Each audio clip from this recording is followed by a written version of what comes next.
Hello and welcome to the Overly Animated Podcast, where we take animation seriously. We provide fan-oriented and analytic discussions on a variety of animated shows, movies, and anime, currently featuring Steven Universe, Miraculous Ladybug, The New Powerpuff Girls, and Voltron Legendary Defender. I'm Dylan Hysen, and today I'm joined by Delaney Stovall, Hello. Justin Cummings, Hey, everybody. and Michelle Anderer. Hello. Today, Delaney, Justin, Michelle, and I will be discussing Greg and everything about his character, his time on the show, on this week's Steven Universe Roundtable. Every week we discuss Steven Universe here on the Overly Animated Podcast. Whether it's a new episode or we do a specific topic discussion known as a roundtable, you can find out everything about this podcast at overlyanimated.com or search for the Overly Animated Podcast on iTunes or your favorite podcatcher.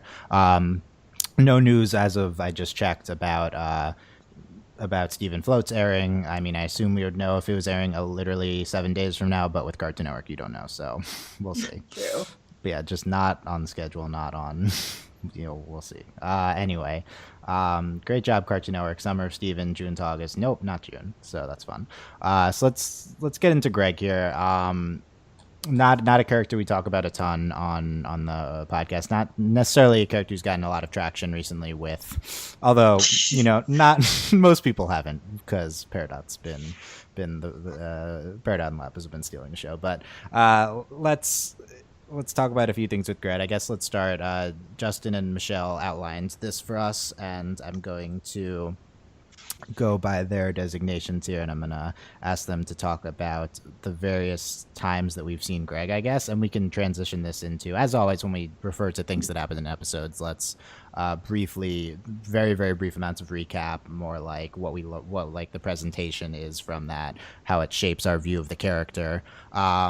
Which Justin or Michelle, whoever feels more comfortable, we could start with the early Greg stuff. I can take early Greg if you want me to. Okay, go through that.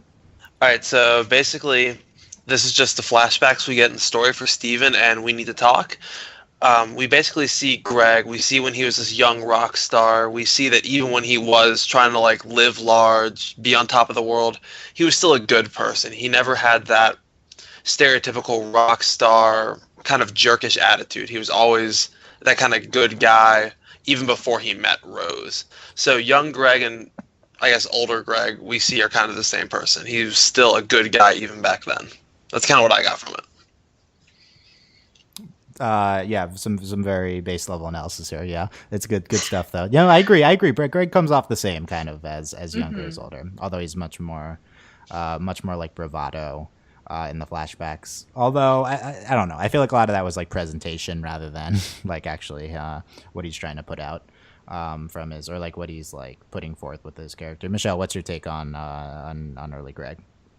I think I agree with Justin that he stays pretty true to the character that he evolves into as a fully adult father Greg that we see most of the show.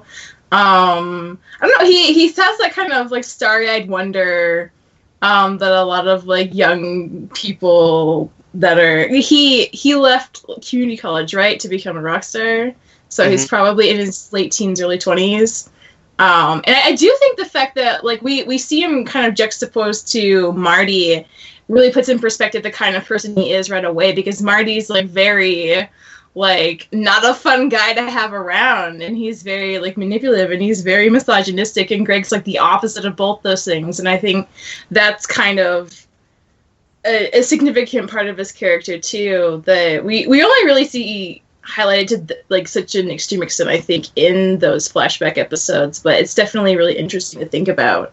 Yeah, I mean there's there's not a lot we learn that we have learned about Greg from that period, but he definitely seems like a quality guy all around. Just the early presentation of Greg, such typical young kind of wannabe rock star type of guy. Pretty, I don't know, I always thought it was pretty base level characterization, but I think that's what they're going for, definitely. Probably the most interesting part of Greg is Greg and Rose. I feel like we've talked about this with a few other topics, but let's get into it again here. Justin, you've in the past been very passionate about Greg Rose. Very passionate. I am. This is one of my very adamant things I defend on this show quite frequently, and you usually shut me down. However, hopefully we can kind of roll with it this episode. Well, okay, take your time and go through without interruptions from me. Go through the presentation of Greg and Rose, what the appeal of it is, and stuff like that. Okay. Do you want me to go through the specific episodes as well, or wait? Yeah, very briefly. You Okay. can do that. Yeah. Okay, so Greg and Rose, it starts out kind of cliche, right? She's the only one that shows up at his concert. She's very mysterious. He runs after her, finds her. She says they can't be together. You know, it's the very kind of cliche falling in love story.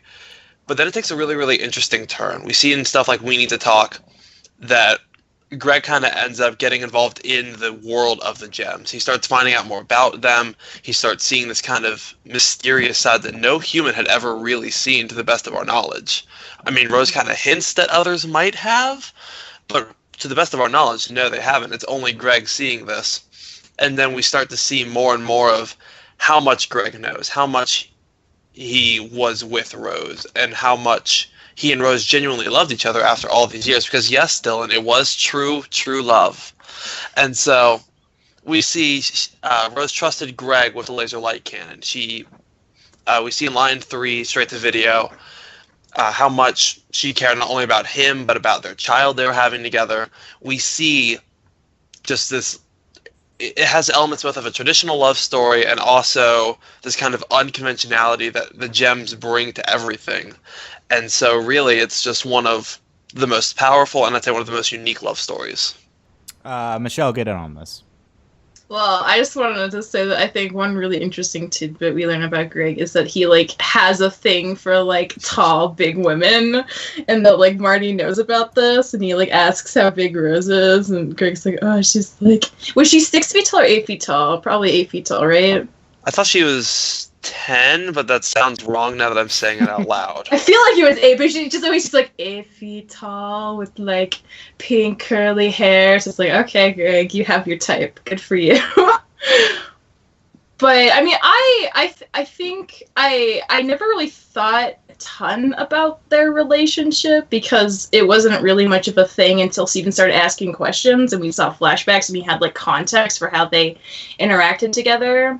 Because before that, it was more just like Rose was like this figurehead that like everyone just like talked about in hushed tones, including kind of Greg.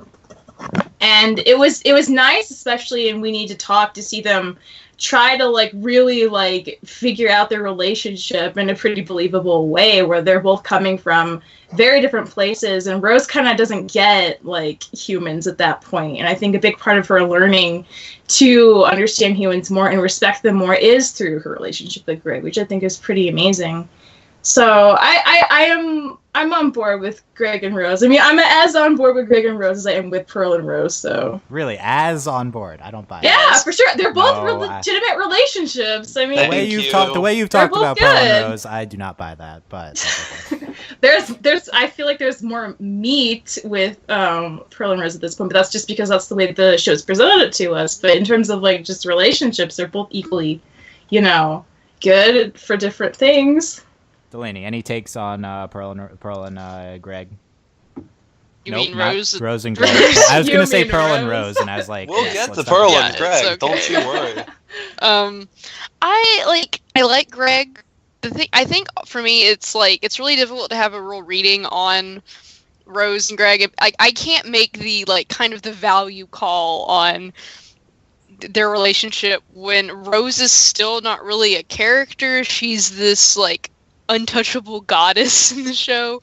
Yeah. Yes, we've had these flashbacks that kind of humanize her, give her a little bit more development and some character to it, but she's still this she's this figure, and it's not, she's a deity. She's not really she's Steven's mom. It's not really anything really there. To me, what's the more interesting thing for me about Greg is Greg as a father to Steven. Yeah, and we'll get to that part next. Yeah. I'm more on Delaney's side on this for sure. This is not super interesting element to me. And I think it's basically because I have no idea how Rose is approaching this. Like, I understand service level, like it's the human, and I've kind of theorized to try to make Rose more interesting than is presented in the show. I feel like try to be like whatever we talked about before with like Rose wanting to explore all these new elements and like her like thinking that's love and stuff like that. But if it's like just the straight like love story and stuff like that, yeah, super boring. But that's okay.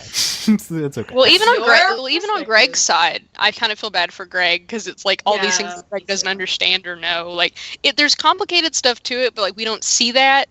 I mean, I think Greg's a wonderful character, but again, Greg isn't really like Greg and Rose. It's like, okay, yeah, they're cool, but it's like, do I really ship them? Do I really care that much? Like, Greg's a great father figure, but it's also like these are two characters that we know, but we don't really know. Like, they're there. There's not a lot to them. I mean, like here's the Delaney perspective. I will speak for Delaney on this perspective on this. On one hand, you have like this deeply characterized Pearl with these like the most intense representations of gay feelings, and then on the other hand, you have this very shallowly presented normal straight like things, and it's just super boring in comparison to what we're going through with Pearl. IMO. Basically. Yeah. Okay. But that's. I mean, but you know, like. That's also just like. Michelle, would you like to defend my perspective? We don't need to get. I don't want to. We don't need to debate it. We've heard the sides. You know, I'm not saying one's right, one's right. I do think a lot of people are into Greg and Rose. But like Greg's great, but like there's not a lot there. Like there's just not a lot. We just need more from the show. In terms of his relationship with Rose, I agree. There isn't a ton of meat there. Yeah. So like, I mean, there's just not a ton of meat with anything Rose wise. Like we need to see more Rose. Okay, let's talk about Greg and Steven. I'm with Delaney. I'm more in on this. Justin, take us through. Like, there's a ton of stuff, but the highlights of the Greg and Steven father-son relationship. It's most of the Greg episodes are Greg and Steven focused. We have laser light cannon, which we touched on earlier. This is actually important. This is when we first see Greg. This is like how we were introduced to Greg. We see him as this kind of traditional, almost deadbeat kind of character, but we do see that he's a genuinely good person. That although he's not in a well-off position, he's trying to be a good dad, and he is doing a good job. As we see later on in Cat Fingers, which you know is one of my favorite episodes, in my mind, still the best Greg Steven we've seen, because truly, Greg is having to deal with his son being involved in all of this stuff he doesn't understand, and at times it's truly terrifying, like what we see in the climax of Cat Fingers, where his son's just this disformed monster at this point, but he still does his best to be there and help whenever he possibly can. Apparently he's in Onion Trade. I don't think that was consequential in the slightest. Steven and Stevens, I kind of put that with Watermelon Steven in that we see kind of just Greg being a dad, just helping out when he can, taking care of Steven, helping him just be a kid, you know, a reprieve. He's the antithesis of the Gems, in that with the Gems, it's kind of action, action, action, but whenever we see Steven with Greg, it's just kind of him being a kid. Space Race kind of goes back to Cat Fingers of him being concerned for Steven, seeing this side of him. We see that again in, like, Full Disclosure, trying to stay as order as I possibly can. House Guest was a really, really big one. That was right after Ocean Gem. And that was when Greg, he's trying to spend more time with Steven, trying to be there more, stay with him, realizes that he's actually hindering Steven by trying to like hold on to him too close. And I think this kind of starts an arc of him starting to really see how Steven is growing and maturing. And then we see that continue. Winter Forecast, where there's a lot of Greg, but it's kind of Steven calling the shots in that episode as far as what needs to be done. Fusion Cuisine going back. I think that's going back, yeah. We see Greg really trying to help out wherever he can, because the message talks about how Greg, he wants to help, he doesn't know how he can help. We see a lot of these episodes are Greg just trying to help out the best he can because he doesn't know what to do. Trying to figure out where to go from there. Return, that's when we first really get hints that Greg knows more. We really start to see how much he does actually know about the Gems and how much he's been hiding from Steven more accurately. Goes on, We Need to Talk, Story for Steven. We really start to see him opening up to Steven about all this stuff. And I guess the last couple big ones would be Keystone Motel, the whole road trip, and also Greg then still trying to help Steven when the gem stuff's going awry, when Garnet having all of this stuff, Greg's trying to keep a level head, he's trying to keep things calm. And then finally, the last time we saw Greg in any big capacity was Steven's birthday, which not only do we see Greg just being a dad, we get the fact that Greg was the one who raised Steven. And this is why I love the character of Greg, because here's a guy, everyone looks down on him, but he was the one who raised him as a baby. He was the one who basically brought Steven up, and then realizing that it would be better for him to be with the gems so he could learn about his powers and stuff like that, let him go and live with the gems, which would be really, really hard to do. It's not something you would have expected. And I think for a long time we thought that it was the gems who had raised Steven, and it was only when we saw this, we also saw in the extended opening, that it was actually Greg who did all the parenting at like the young age and kind of brought him up, which kind of flips gender roles. You don't typically think about that. So, Greg and Steven, thoughts? Yeah. Anybody? Yeah. So this That's is a like lot. the most interesting part of Greg for sure, right? Like it's this is like his main attribute, and I just always thought it's always been like fascinating how at the beginning of the show he's just initially presented as kind of this like Kind of a like- loser. yeah, this like guy who doesn't have anything together, and you initially think like deadbeat dad type of thing, and then basically, and that's like such a strong perception, especially because of his character design, and they've been basically like fighting against this perception like the entire time Greg's been on screen for the rest of the show, and it's interesting. I always wondered like why start for where they did. Are we like challenging perceptions? Like I always thought it was very interesting. Michelle, comments on Greg as a dad. I agree with your comment. I think it definitely is challenging perspectives because we hear that Greg's kind of a mess from the gems, and the gems, like maybe aside from Garnet, they all have very like specific reasons why they feel the way they do about Greg, and a lot of it has to do with them feeling like he's responsible for Rose not being there anymore. So for them, it's really personal, and so I mean, I'm pretty sure it was Pearl that says that.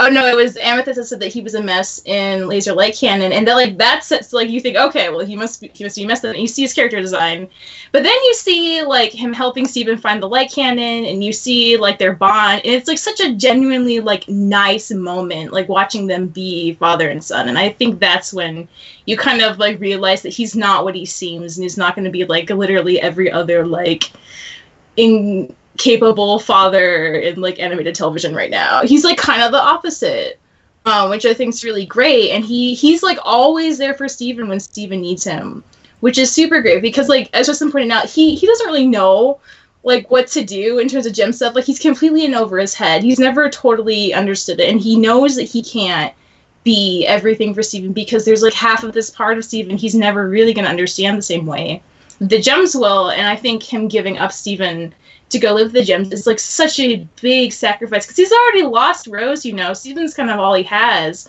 and he doesn't even get to see him like all the time. I think that's pretty brave, honestly, and super mature.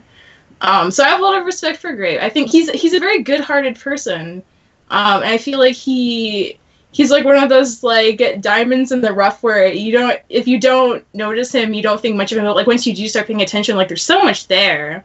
It's so interesting and compelling. We haven't really like scratched a lot of the surface, I think, on the show yet of Greg's potential, but I feel like it's definitely there. Yeah. Delaney, takes on this? Well, my father's a stay-at-home dad. We jokingly refer to him as a stay-at-home mom. So, like, a character like Greg really speaks to me in that, you know, there really are not characters like Greg. Not even just in animation, just in general. We don't really have this, like, father-son relation. Like, they always do, like, there's very few, like, you know, mother-daughter, blah, blah, blah, these kind of relationships on television. But when we have a father-son relationship, it's not typically, like, the best thing. It's typically pretty negative, or I'm not living up to expectations. But it's like Greg's only expectation of Steven is for Steven to be happy, and he does everything he can for that to happen. Yeah. And Greg isn't perfect. He lives in a van, and like he's not the brightest, but then he does surprise you, and he does like Greg just kind of embodies, I think, what's just so special about the show in general is that like not just Steven's impact on people, but it's also like Steven's the way he is because of Greg, and like we see that like how similar they are and how that they care about people. Greg always wants to help, and I just think it's like Greg's just kind of like, yeah, he's human. He's not, he's not a Jim. He's not even like the smartest human. Like he's no Connie or anything, but he's just like he's just kind of like this big, just like lovable guy, and he's just everything about him is just so full of like love, and and he's happy with how, like, yeah, his life isn't the best, but he's happy because he has his son, and his son is happy. And I think like Greg kind of represents this really like powerful part of what makes Steven Universe so great, is like, just love and like being supportive and like the idea of family. So yeah, like, I think a lot of what's going on with Greg, like as touched on by like all of you, I think is Greg's a big part of the show's challenges of traditional masculinity. Like Steven's the biggest thing about this, but like Greg too, I feel like is like we're showing an adult male who doesn't subscribe to like who subscribes to some like male gender roles and stuff like that, but like kind of not like in toxic ways, right? Right. And that's like the best part about him. I feel like that's why he's how he is. I think, well, yeah, that's like part of the best part about him. And I think the actual best part about him is his acceptance. And you don't really think about this, but just how okay he is with Steven with 3 mom aliens, how okay he is with things like Steven like not going down traditional masculine lines, like just very... he sees Steven and Connie fuse, and he's like, oh yeah, well, that's it's like a little cool. surprise. He's like, oh well, I've seen that before. It's yeah, fine. It's like his acceptance of gem things, I feel like, is a metaphor for his acceptance of like progressivism and like Steven not going through like just not like him not being a traditional like let's do masculine things type dad, and I think that in that respect he's intrinsically related to Steven's characterization. I think that's probably the biggest component of him, and that's maybe a problem why he's not super defined to me and I don't care about him too much. He to a certain extent he's like a component of Steven. Yeah, and I think that if we were, and to certain, then the flashbacks get away from that a little bit, right? But at the same time, everything Rose is also a component of Steven. So I do think if we're gonna have him be like more of a major presence, like we have to start, I think, defining stuff outside of him and Steven, which is a good segue to our next stuff. But that being said, him and Steven stuff is definitely the best part of his character and stuff like that. He's just a great guy. Like Greg is just wonderful. I think he's a really good like role model, just like in general, because like he started off like he wanted to like be a rock star, and that didn't pan out. But like now he like lives in a van and like runs a car wash and like occasionally gives guitar lessons to people in town. But like he's like super content with that. Mm-hmm. And like he is like he's a very imperfect character. Like he's always has that sunburn. Like it feels like a permanent sunburn. Like he's very imperfect, but he's like super happy with his life, and like you wouldn't consider everything he's like accomplished necessarily to be that significant overall, but like it really is enough for him, and I think that's kind of amazing too. Yeah, definitely, and it's interesting, definitely an interesting characterization. And Rebecca Sugar, of course, at one point called Greg her favorite character. Yeah, so which is really interesting. Pretty, yeah. I don't buy it, but it's interesting. I'm gonna more could happen. We don't know what's going on. Yeah, I feel like more's gonna happen. That was also at the beginning of the series too. Like, right. But still, she probably had some plan of where things were going. Right. Yeah. So either we hadn't seen all the awesome Pearl stuff yet, like, because I feel like Pearl's her favorite character, or like we're going somewhere cool with Greg. So maybe that's true. Yeah. Let's Greg and the other gems. Justin, Greg and Garnet. Greg and Garnet. We don't see a lot of it. We see they're just they get along fine. They probably get along the best of Greg and the Gems. We see kind of moments like in Steven's birthday where they're just palling around basically, but they're never close. So they probably seem the most ambivalent. But I also have this kind of theory that Garnet was aware basically from the beginning of what would happen with Rose. And so she had all these years to kind of accept it while the others didn't. And I think that's part of why Garnet was so okay with Greg in general.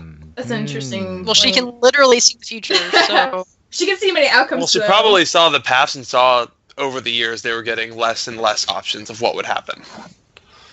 And so that's part of why I think Garnet's kind of more accepting of Greg, is she's had more time to grieve. I mean, also Garnet's just chill, so yeah, like, Garnet's also more perceptive, I think, because like in the message at the end, like after he spends like the whole episode trying to like be useful to the Gems, and like you see how like important it is for him to feel like he's involved and like he's doing something right, and they keep kind of pushing him away. Garnet's the one that like shakes his hand and like thanks him for helping, and I think she like knows on a level that like it really matters to him that he get their like respect and encouragement. So I think that's a cool thing about Garnet in terms of her and Greg. There isn't a ton with him that we've seen, but the biggest thing is she literally sits down with him and is like, you guys are gonna fuse the way you guys need to fuse. Yeah, that's true. Like that is like such a big deal. Like, because granted, of course, that's such a big part of Garnet's character, like her and fusion. But she sits down with him and she's like, no, you have to you can't dance the way Pearl does. You have to do it your way. And then the whole time they're all like, are they gonna do it? This is stupid, blah blah blah. And she's like, no, it's happening. It's working. And like Garnet, Garnet gets it. It's a little matchmaker. Yeah. How about Amethyst and Greg? Probably the biggest non-previous relationship we've discussed with Greg. They were. No, me? Hi. Yes. Yes, I'm here. Basically, the two biggest times we see them together is Cat Fingers and Maximum Capacity. And from both of from Cat Fingers, we kind of get this vibe that they used to kind of pal around. But in Maximum Capacity, it's very blatant that, yes, they hung out a lot. And we also kind of see an Onion Friend, I think it was. It wasn't just them. It was like they would hang out with Rose and Marty and Vidalia. It was like a whole group, basically, that would hang out. And we kind of, something went wrong. We don't quite know exactly how they fell out. We presume it had something to do with Rose. But we know there used to be a friendship, there was a rift, and it seems they're okay now. But they never really resolved their issues. So I expect that to come back at some point. Michelle, take on them. I agree with what Justin said. I mean, Max and Capacity was really interesting because I guess it was like before then we had no reason to believe that they would have be close enough friends to have like a ritual of like watching a show together. And it's interesting to think about how that stopped happening. I imagine it was after Rose was gone and it had something to do with shape-shifting or just like an argument involving Rose. But yeah, I agree. They don't seem to have quite resolved everything, but they're definitely trying to like make better peace now, which is like something. It's a step in the right direction. So I hope we see more of those two together. I also hope we see more Vidalia and Amethyst, to be honest, because those two are great together. Delaney, any takes? It's an interesting dynamic, and I think it kind of makes sense that they like hung out. Like the way their characters are, like obviously they have stuff in common. Like it makes a lot of sense. I'm not really too like big on thinking we're gonna get more. I mean, it'd be really nice if we did. Nice. I really don't think so, but I mean, you never know. Yeah, interesting stuff. Where are we on time? Okay, let's wrap up. Pearl and Greg. Pearl, yeah, and then let's wrap up with that. Do we briefly want to go into Connie? Because that's kind of become big recently. Well, let's talk about Pearl first. So the tension, obviously, and the jealousy, etc. I feel like a lot of that's like died down a lot, though. It's really only in the flashbacks we see like intense jealousy between both of them involving Rose, and I think they've kind of proven by the time Steven is 13, 14 that they're able to like exist together peacefully for the most part. I mean, Pearl even helps him like work on his van, and they seem pretty okay now, which I think is important because I know a lot of people got really angry at Pearl specifically when we need to talk about and said like, oh, she's so horrible to Greg, but like that was a while ago. Like that could have been like 20 plus years before Steven was really even in the picture. And especially like given like how Greg's appearance changed over time, I feel like he was in like his mid 30s to 40s by the time Rose had Steven. So I feel like they've had time, you know. It's not as big an issue as it was, and they're both trying to just kind of like deal with each other and be like decent to each other as best they can. Obviously, Pearl has more resentment than Greg does because Greg's just like he doesn't hold grudges. It's just like another kind of person he is, which I also really appreciate about him. He didn't hold a grudge with Amethyst either in Maximum Capacity, which I thought was really refreshing. Justin, agree Pearl's chill now? I think Pearl's at least cordial. We know there's still some issues, like kind of what we saw in Chillitude that still kind of is there. Yeah. But she's at least cordial. Greg, I don't think, has any issues with her. I think Greg only has issues with one person, and that's Marty. Everyone else, he's just chill. And so I think it's mostly on Pearl's side, if there is anything. But I think we've gotten as much resolution as we're going to get out of it. Is Greg aware of the Pearl stuff coming to there? Oh yeah, of course. Yeah, I don't know. Is he aware if of any aware resentment specific. towards him? You know? Yeah, he's definitely aware. She wasn't exactly know. subtle. Does he? He's aware of it. I don't know if he's aware specifically Pearl more so than anyone else. Like for the whole Pearl Rose stuff, I don't know because we don't know if he knows anything about that. We don't know how much of that there was. Yeah. We don't know. So we truly don't know if Pearl and Rose were ever like an official thing because we haven't seen that. If they were, we don't need to get Michelle started on that. But yeah, Delaney, take on Pearl and Greg. Well, I think there's a good chance that he like doesn't know the full extent of the resentment or like because Pearl's pretty obvious, but Greg is not the brightest bulb. Like I love him. He's not he's not like the smartest. And we say Pearl's pretty obvious, but like the gyms are weird and like, humans interacting with the gyms, weird stuff happens. And I mean, I do think I think people play up a little too much, like Pearl and Greg, like I think in general, like what's important is like they both are caretakers for Steven. They both love Steven, and I think they respect each other in that way. They both just love Steven, and yeah, Pearl, loved Rose, and Greg loved Rose, but like it's kind of that, I don't think it's necessarily as like bad as everyone makes it out to be. Like I think we have a habit of making things more than they are.